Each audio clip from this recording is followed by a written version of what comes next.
2014 ఎన్నికలకు ముందు అంటే 10 years బిఫోర్ తిరుమల వెంకన్న సాక్షిగా ఎన్నో హామీలు ఇచ్చారు సార్ ఆంధ్రప్రదేశ్కి మోదీ. కానీ ఈ 10 ఏళ్ళుగా ఏ ఒక్కటి కూడా చాలా హామీలు నెరవేరలేదు. ముఖ్యంగా ప్రత్యేక హోదా అది మరుగున పడిపోయింది, కోల్డ్ స్టోరేజ్లో ఉన్న పరిస్థితి. సో ఇప్పుడు భారతీయ జనతా పార్టీ ఇక్కడ కూటమిలో భాగంగా పోటీ చేయబోతోంది. సో భారతీయ జనతా పార్టీని ప్రజలు ఎంతవరకు ఆదరించే అవకాశం ఉంటుంది సార్? అసలు ఆదరించలేదు కదా, 1% ఓట్లు వచ్చాయి కదా ఇప్పుడు సార్. అది నేను స్పెక్యులేట్ చేయలేరు. బట్ సో ఫండమెంటల్ పాయింట్ ఏంటంటే అది కాదు క్వశ్చన్. వికసిత ఆంధ్రప్రదేశ్ కొరకు ఎన్డీఏకు ఓటు వేయండి అని మోడీ అడిగాడు. వికసిత ఆంధ్రప్రదేశ్ కొరకు నరేంద్ర మోడీ ప్రభుత్వం గత 10 ఏళ్లలో ఏం చేసింది?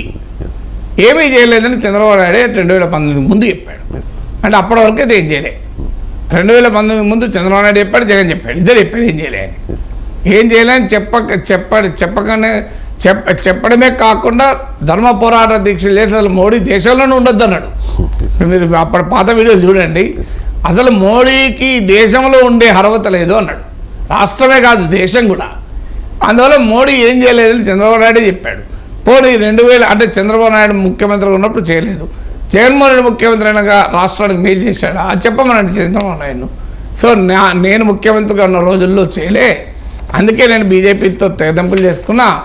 తర్వాత జగన్మోహన్ రెడ్డి ముఖ్యమంత్రి అయ్యాక అద్భుతంగా మోడీ ఆంధ్రప్రదేశ్ చేశారని చెప్పమనండి. ఆ మాట చంద్రబాబు నాయుడు చెప్పాలి కదా. అప్పుడు ఏమవుతుంది? జగన్మోహన్ రెడ్డి క్రెడిట్ వస్తుంది. అందువల్ల అది చెప్పారు. అంటే మోడీ 2019 ఎన్నికల వరకు రాష్ట్రానికి అన్యాయం చేశాడని చంద్రబాబు నాయుడే చెప్పాడు, జగన్మోహన్ రెడ్డి కూడా చెప్పాడు. 2019 తర్వాత వికసిత ఆంధ్రప్రదేశ్ కొరకు మోడీ కంట్రిబ్యూట్ చేశాడని చంద్రబాబు నాయుడు సర్టిఫికేట్ ఇవ్వమనండి, నేను ఒప్పుకుంటప్పుడు. అది కూడా అంటలేడు కదా. అంటే మరి వికసిత ఆంధ్రప్రదేశ్ కొరకు లాస్ట్ 10 yearsలో ఏం చేశారు చెప్పండి? విద్యా సంస్థలు అని చెప్పారు. అది ఎవరు? విభజన చట్టంలో ఉన్నవి, అదనంగా చేసింది ఏం లేదు. ఆ విభజన చట్టంలో ఉన్న విద్యా సంస్థల పేర్లు చెప్పాడు. చెయ్యని చెప్పలేదు.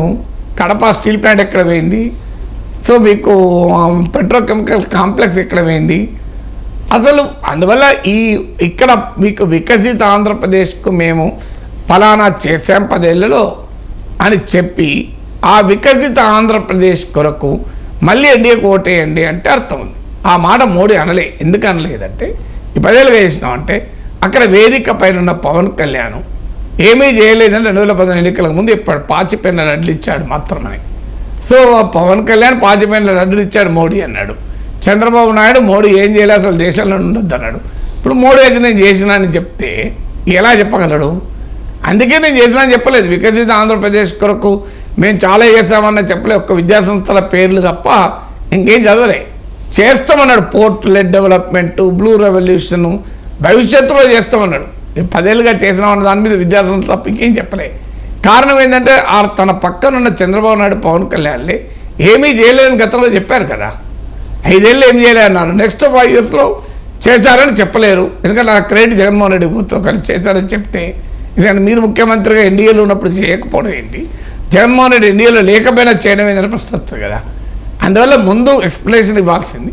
వికసిత ఆంధ్రప్రదేశ్ కొరకు గత 10 ఏళ్లలో మోడీ చేశాడా చేయలేదా? Let Chandrababu tell, let Pawan Kalyan tell.